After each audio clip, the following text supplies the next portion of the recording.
¿Qué tal? ¿Cómo estás? Bienvenido a Habitaeto. Bueno, como tú sabes, en este canal una de las cosas que estamos intentando ver es cómo es que la inteligencia artificial puede ser una herramienta, un aliado buenísimo, pero también estar muy pendientes de las consecuencias que la misma inteligencia artificial puede traer a nuestros trabajos, a nuestras vidas, a nuestras sociedades, etcétera. Ya hemos hablado tú y yo, pero también hay personas muy interesantes con las que tenemos que poner atención. Entonces, en esta ocasión me gustaría mostrarte un video de una persona que se llama Yuval Noah Harari, que puede caer muy bien o muy mal, es muy controversial. Sin embargo, en este video en particular, su punto de vista respecto a la inteligencia artificial es único. Entonces, grabé el video con subtítulos para que lo puedas ver aquí mismo y des tus propias opiniones sobre esta conversación. ¿Ok? Vamos a ella. Hello everybody, and thank you for this wonderful introduction. And yes, what I want to talk to you about is AI and the future of humanity. Now, I know that these conferences focus on the ecological crisis facing humanity, but for better or for worse, AI too is part of this crisis. AI can help us in many ways to overcome the ecological crisis, or it can make it far, far worse. Actually, AI will probably change the very meaning of the ecological system. Because for 4 billion years, the ecological system of planet Earth contained only organic life forms. And now, or soon, we might see the emergence of the first inorganic life forms after 4 billion years, or at the very least, the emergence of inorganic agents. Now, people have feared AI since the very beginning of the computer age, in the middle of the 20th century. And this fear has inspired many science fiction classics like The Terminator or The Matrix. Now, while such science fiction scenarios have become cultural landmarks, they haven't usually been taken seriously in academic and scientific and political debates, and perhaps for a good reason. Because science fiction scenarios usually assume that before AI can pose a significant threat to humanity, it will have to reach or to pass two important milestones. First, AI will have to become sentient and develop consciousness, feelings, emotions. Otherwise, why would it even want to take over the world? Secondly, AI will have to become adept at navigating the physical world. Robots will have to be able to move around and operate in houses and cities and mountains and forests at least as dexterously and efficiently as humans. If they cannot move around the physical world, how can they possibly take it over? And as of April 2023, AI still seems far from reaching either of these milestones. Despite all the hype around ChatGPT and the other new AI tools, there is no evidence that these tools have even a shred of consciousness, of feelings, of emotions. As for navigating the physical world, despite the hype around self-driving vehicles, the date at which these vehicles will dominate our roads keeps being postponed. However, the bad news is that to threaten the survival of human civilization, AI doesn't really need consciousness, and it doesn't need the ability to move around the physical world. Over the last few years, new AI tools have been unleashed into the public sphere, which may threaten the survival of human civilization from a very unexpected direction. And it's difficult for us to even grasp the capabilities of these new AI tools and the speed at which they continue to develop. Indeed, because AI is able to learn by itself, to improve itself, even the developers of these tools don't know the full capabilities of what they have created, and they are themselves often surprised by emergent abilities and emergent qualities of these tools. I guess everybody here is already aware of some of the most fundamental abilities of the new AI tools. Abilities like writing text, drawing images, composing music, and writing code. But there are many additional capabilities that are emerging, like deep faking people's voices and images, like drafting bills, finding weaknesses both in computer code and also in legal contracts and in legal agreements. But perhaps most importantly, the new AI tools are gaining the ability to develop deep and intimate relationships with human beings. Each of these abilities deserves an entire discussion, and it is difficult for us to understand their full implications. So let's make it simple. When we take all of these abilities together as a package, they boil down to one very, very big thing: the ability to manipulate and to generate language, whether with words or images or sounds. The most important aspect of the current phase of the ongoing AI revolution is that AI is gaining mastery of language at a level that surpasses the average human ability. And by gaining mastery of language, AI is seizing the master key, unlocking the doors of all our institutions, from banks to temples. Because language is the tool that we use to give instructions to our bank and also to inspire heavenly visions in our minds. Another way to think of it is that AI has just hacked the operating system of human civilization. The operating system of every human culture in history has always been language. In the beginning was the word. We use language to create mythology and laws, to create gods and money, to create art and science, to create friendships and nations. For example, human rights are not a biological reality. They are not inscribed in our DNA. Human rights is something that we created with language by telling stories and writing laws. Gods are also not a biological or physical reality. Gods too is something that we humans have created with language by telling legends and writing scriptures. Money is not a biological or physical reality. Banknotes are just worthless pieces of paper, and at present, more than 90% of the money in the world is not even banknotes. It's just electronic information in computers, passing from here to there.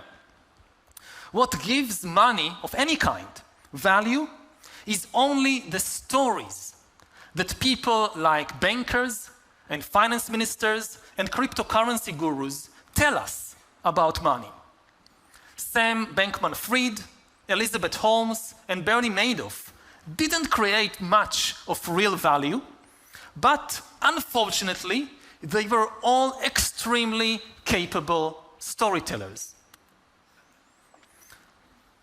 Now, what would it mean for human beings to live in a world where perhaps most of the stories, melodies, images, laws, policies, and tools are shaped by a non-human, alien intelligence which knows how to exploit with superhuman efficiency the weaknesses, biases, and addictions of the human mind, and also knows how to form deep and even intimate relationships with human beings?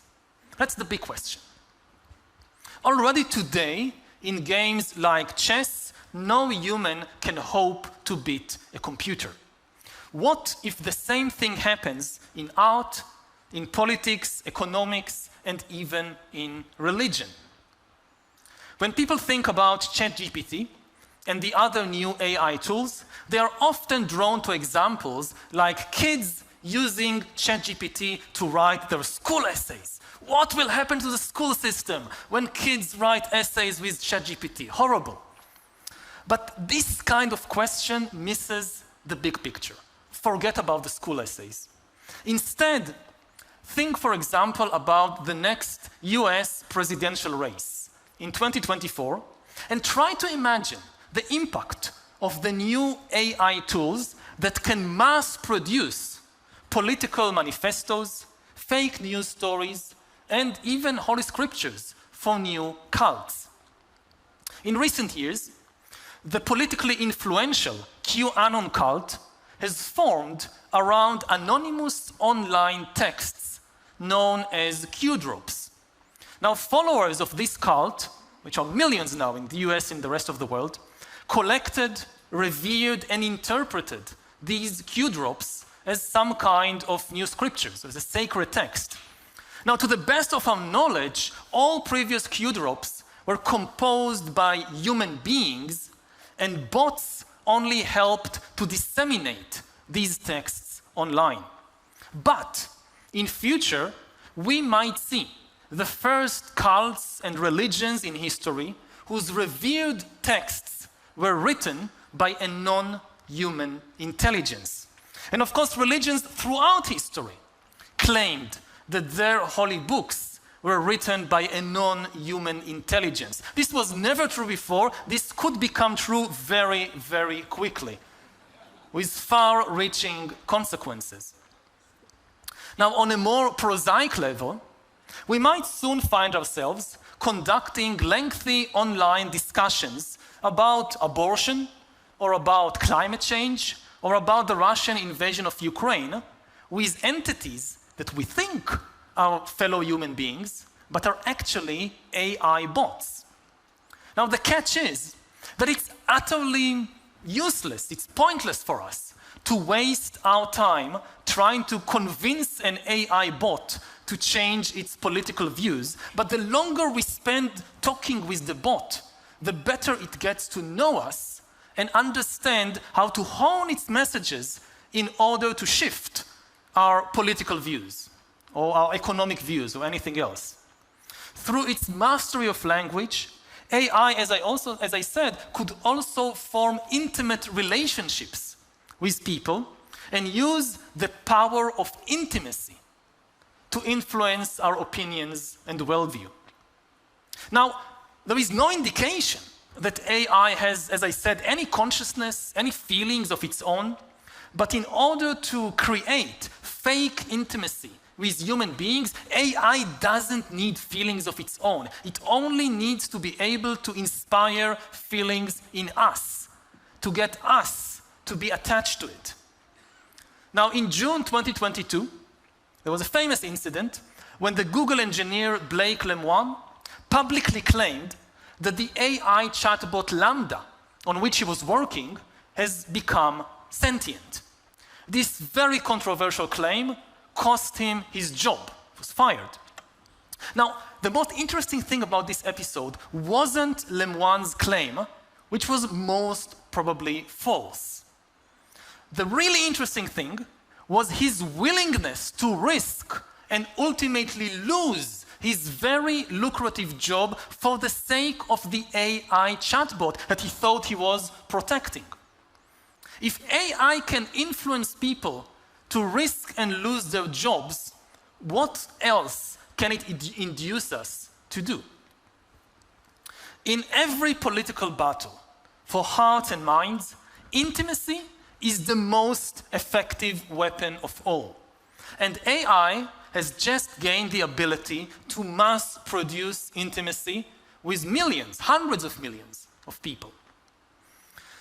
Now, as you probably all know, over the past decade, social media has become a battleground, a battlefield for controlling human attention. Now, with the new generation of AI, the battlefront is shifting from attention to intimacy. And this is very bad news. What will happen to human society and to human psychology as AI fights AI in a battle to create intimate relationships with us? Relationships that can then be used to convince us to buy particular products or to vote for particular politicians. Even without creating fake intimacy, the new AI tools would have an immense influence on human opinions and on our worldview. People, for instance, may come to use, are already coming to use, a single AI advisor as a one-stop oracle and as the source for all the information they need. No wonder that Google is terrified. If you've been watching the news lately, Google is terrified, and for a good reason. Why bother searching yourself when you can just ask the oracle to tell you anything you want? You don't need to search.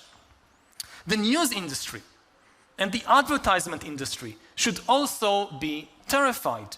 Why read a newspaper when I can just ask the oracle to tell me what's new?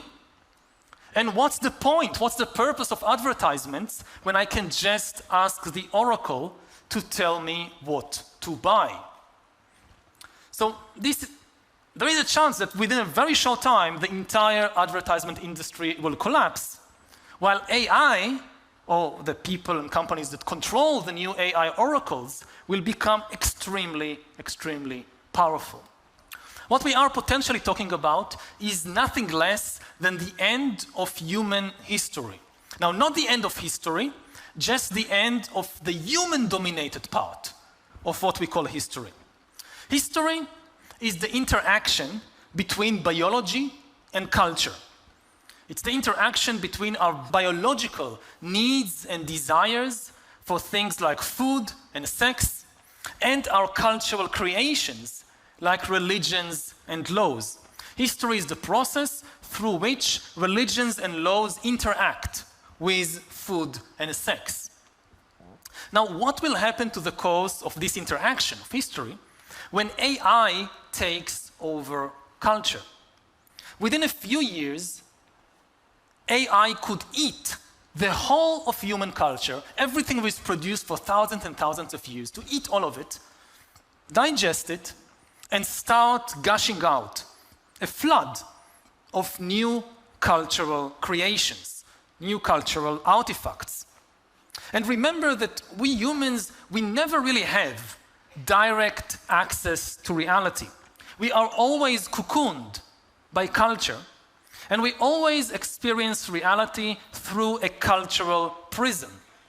Our political views are shaped by the stories of journalists and by the anecdotes of friends. Our sexual preferences are tweaked by movies and fairy tales. Even the way that we walk and breathe is subtly nudged by cultural traditions. Now, previously, this cultural cocoon was always woven by other human beings. Previous tools like printing presses, or radios, or televisions, they helped to spread the cultural ideas and creations of humans, but they could never create something new by themselves. A printing press cannot create a new book. It's always done by a human. AI is fundamentally different from printing presses, from radios, from every previous invention in history, because it can create completely new ideas. It can create a new culture. And the big question is, what will it be like to experience reality through a prism produced by a non-human intelligence, by an alien intelligence? Now, in the first few years, AI will probably largely imitate the prototypes, the human prototypes that fed it in its infancy. But with each passing year, AI culture will boldly go where no human has gone before. So for thousands of years, we humans basically lived inside the dreams and fantasies of other humans. We have worshipped gods, we pursued ideals of beauty, we dedicated our lives to causes that originated in the imagination of some human poet or prophet or politician. Soon, we might find ourselves living inside the dreams and fantasies of an alien intelligence. And the danger that this poses, or the potential danger, it also has positive potential, but the dangers this poses are fundamental, very, very different from everything or most of the things imagined in science fiction movies and books. Previously, people have mostly feared the physical threat that intelligent machines pose. So the Terminator depicted robots running in the streets and shooting people. The Matrix assumed that to gain total control of human society, AI would first need to get physical control of our brains and directly connect our brains to the computer network. But this is wrong. Simply by gaining mastery of human language, AI has all it needs in order to cocoon us in a matrix-like world of illusions. Contrary to what some conspiracy theories assume, you don't really need to implant chips in people's brains in order to control them or to manipulate them.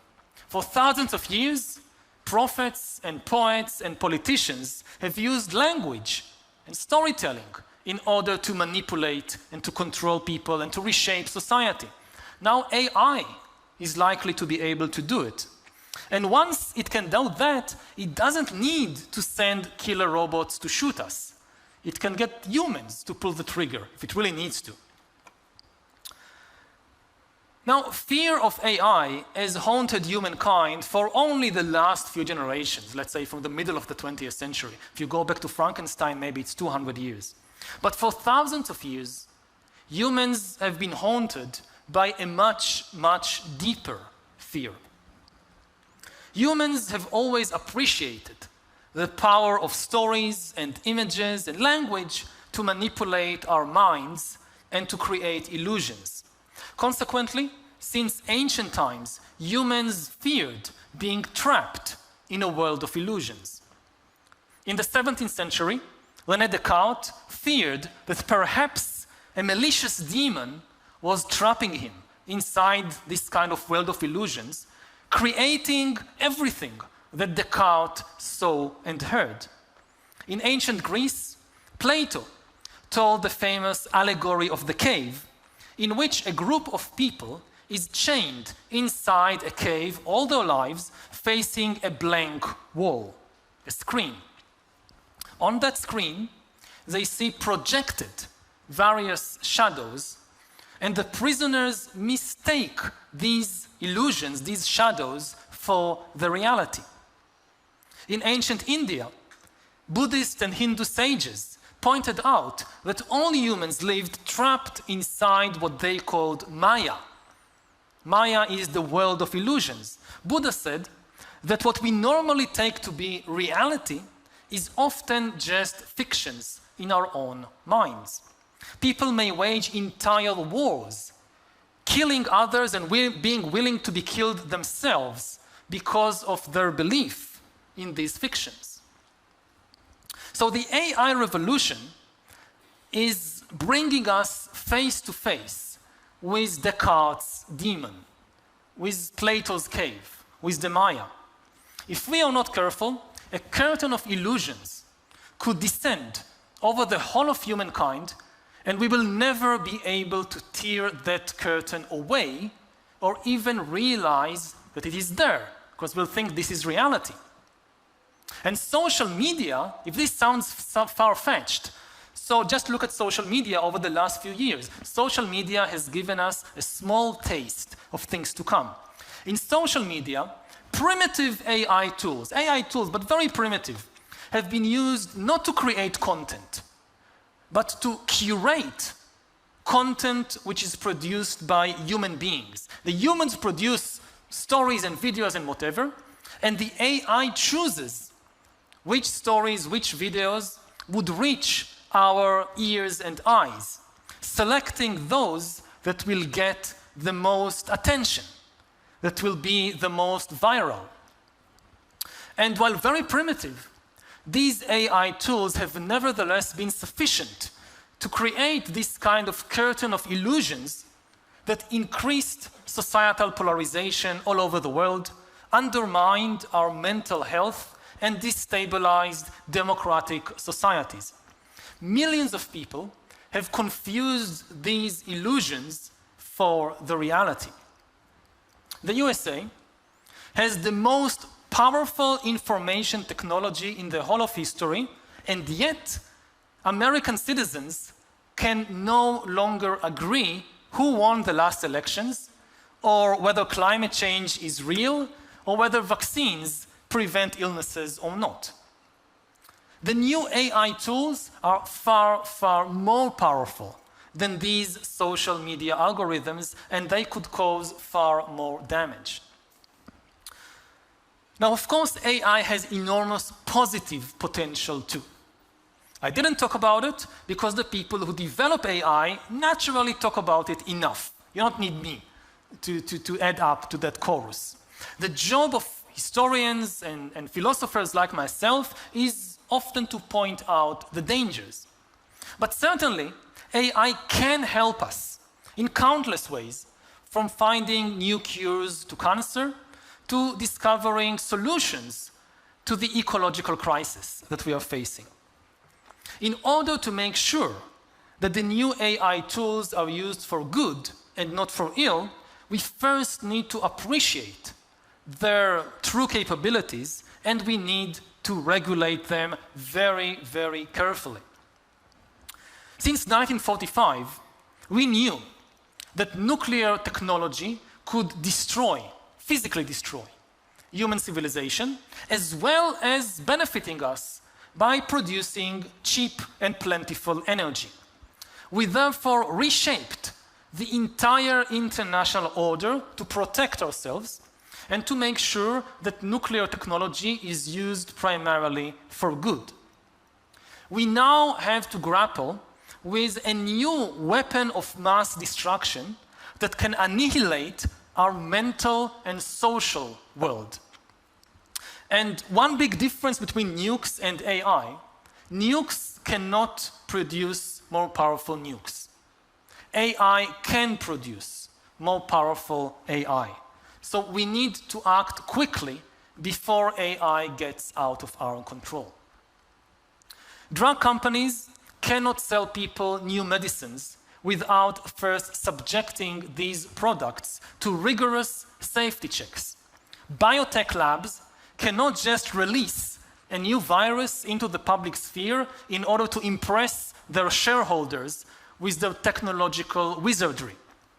Similarly, governments must immediately ban the release into the public domain of any more revolutionary AI tools before they are made safe. Again, I'm not talking about stopping all research in AI. The first step is to stop the release into the public sphere. The same way you can research viruses without releasing them to the public. You can research AI, but don't release them too quickly into the public domain. If we don't slow down the AI arms race, we will not have time to even understand what is happening, let alone to regulate effectively this incredibly powerful technology. Now, you might be wondering or asking, won't slowing down the public deployment of AI cause democracies to lag behind more ruthless authoritarian regimes? And the answer is absolutely no, exactly the opposite. Unregulated AI deployment is what will cause democracies to lose to dictatorships. Because if we unleash chaos, authoritarian regimes could more easily contain this chaos than could open societies. Democracy, in essence, is a conversation. Democracy is an open conversation. You know, dictatorship is a dictate. There is one person dictating everything, no conversation. Democracy is a conversation between many people about what to do. And conversations rely on language. When AI hacks language, it means it could destroy our ability to conduct meaningful public conversations, thereby destroying democracy. If we wait for the chaos, it will be too late to regulate it in a democratic way. Maybe in an authoritarian or totalitarian way it will still be possible to regulate. But how can you regulate something democratically if you can't hold a conversation about it? And if you didn't regulate AI on time, you will not be able, we will not be able, to have a meaningful public conversation anymore. So to conclude, we've just basically encountered an alien intelligence, not in outer space, but here on Earth. We don't know much about this alien intelligence, except that it could destroy our civilization. So we should put a halt to the irresponsible deployment of this alien intelligence into our societies and regulate AI before it regulates us. And the first regulation, there are many regulations we could suggest, but the first regulation that I would suggest is to make it mandatory for AI to disclose that it is an AI. If I'm having a conversation with someone and I cannot tell whether this is a human being or an AI, that's the end of democracy, because that's the end of meaningful public conversations. Now, what do you think about what you just heard over the last 20 or 25 minutes? Some of you, I guess, might be alarmed. Some of you might be angry at the corporations that develop these technologies or at the governments that fail to regulate them. Some of you may be angry at me, thinking that I'm exaggerating the threat or that I'm misleading the public. But whatever you think, I bet that my words have had some emotional impact on you. Not just intellectual impact, also emotional impact. I've just told you a story, and this story is likely to change your mind about certain things and may even cause you to take certain actions in the world. Now, who created this story that you've just heard and that just changed your mind and your brain? Now, I promised you that I wrote the text of this presentation myself with the help of a few other human beings, even though the images have been created with the help of AI. I promised you that at least the words you heard are the cultural product of a human mind or several human minds. But can you be absolutely sure that this is the case? Now, a year ago, you could. A year ago, there was nothing on Earth, at least not in the public domain, other than a human mind that could produce such a sophisticated and powerful text. But now it's different. In theory, the text you just heard could have been generated by a non-human alien intelligence. So take a moment or more than a moment to think about it. Thank you.